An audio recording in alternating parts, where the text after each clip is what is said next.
were alluding to the Rollin 60s takedown that the feds did, which took our boy Brick Baby out the paint for a little while now, hopefully not too long. What's your perspective on seeing something like that happen? Because we were talking about people kind of using Islam potentially to sort of mask whatever they have going on in the streets. And according to the feds, Big U is basically doing that with his charitable organization. I think from my observance of Big U, he absolutely come from the dark side, but his attempt to do good make him a bigger threat because he is attempting to do good. I can't say I don't know anything of the dark side. What I've seen, and since I've been interacting with him out here, our conversations all only persist or pertain that type of lingo, that type of energy. And working with them youth and shit and seeing how he was really quarterbacking that, man, that was you a threat because you absolutely could influence these people to do better, and that'll mess up a lot of jobs within law enforcement. It's a budget if you guys keep killing. Right. Budget goes down if your killing go down. Yeah, because he was part of that whole grid program, which a lot of people had made a big deal out of and said that, you know, this is kind of crazy to be a dude who's in the streets and be in a position where you're kind of working with law enforcement to try to, you know, help stop situations, which is one way of looking at it, or to provide information about what's going on, I guess would be like the other way of looking at it. I mean, that's one thing I've been kind of surprised by is that when I see people playing clips from podcasts and stuff, I mean, Big U had his own podcast and he called it Checking In.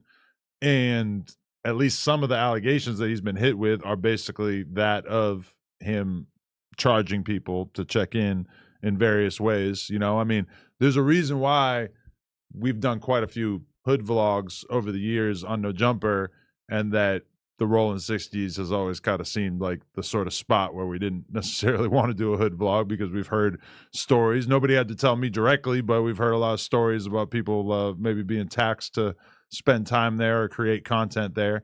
I don't know, but Wack had a quote that kind of stood with me yesterday where he said, "This motherfucker got out of jail and started acting like it was 1987 again." Hey, well, the internet is undefeated. They say the internet is undefeated. So things we might have said X amount of time ago, and now they finding clips. I'm like, how the fuck is these people finding these clips? Yeah. But they there, right? But me speaking on behalf, because I said I didn't want to come here and act like I got an opinion. All I can say, I support Big U. I wish him the best in this situation. Brick Baby, man, I hope they all get you know, whatever situation they can get it resolved.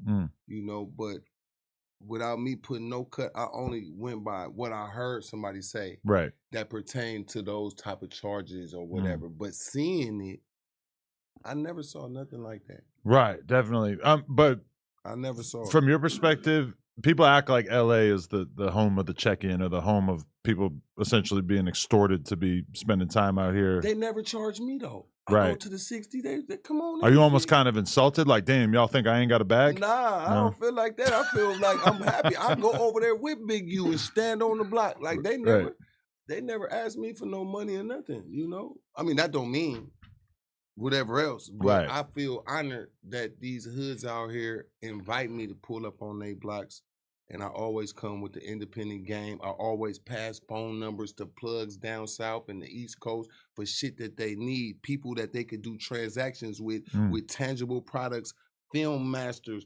copyrights, audio masters, Pro Tools sessions. Why are you saying that, JT? Because I know people that'll buy your masters from you, whether you sold some albums or not.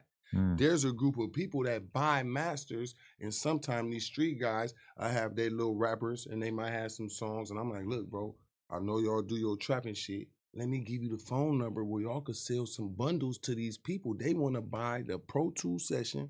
They want the file. They want you to sign off. They letting you know this a purchase.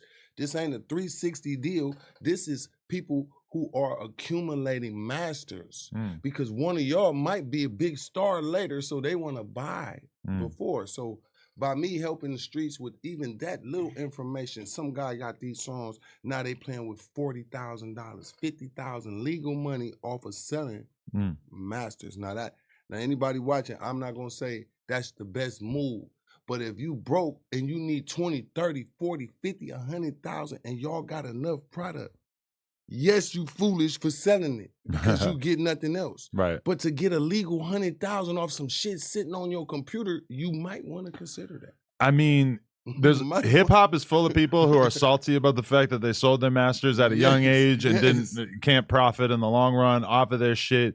You wonder about these companies who are buying those kind of masters just because it's like you're either going to end up in a situation where the person you bought it off is extremely upset in the long run, or you're going to buy something that doesn't seem to have that much value in the long run. I don't know. Like those companies will buy that shit even if you're not like a big artist or the music hasn't had an impact. That's where guys like me come in. JT, who are some of the guys that haven't got their big break yet? Right. That actually got some music, whether it has a buzz or not, does it sound presentable? If you just sound halfway presentable, you're gonna be able to sell. Now, once you sell, I'm telling you up front, you get nothing else. Right. So if you get 40,000 for, let's just say, 25 songs, you just sold 25 songs for 40,000 flat rate. The images that go with it, any video clips, you're selling it. But one of them songs can make 40,000 in no time. Yeah. You just collect. So think about it like this. If you got money, there's no place that you can go find songs. Right.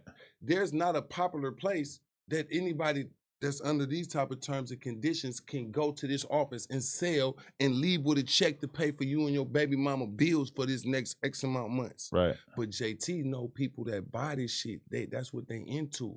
We want to buy shit because we're going to take the songs and we're going to make our own TikTok, or we're going to make our own thing to make the money back. We're going to get these songs placed on video games and movie soundtracks. So they got their plug on placing it to get publishing and royalties and revenues from it. Did you sell that game album? Yeah, I sold the game album to Koch. And Wack was like, "Oh, you stupid, you didn't." Oh, back in the day you did this, right? I did that, and I spent $12,000 and end up with 500,000. I could have made $5 million, yes, but to get 500,000 for sure before I die, go to jail or lawsuit, give me the money.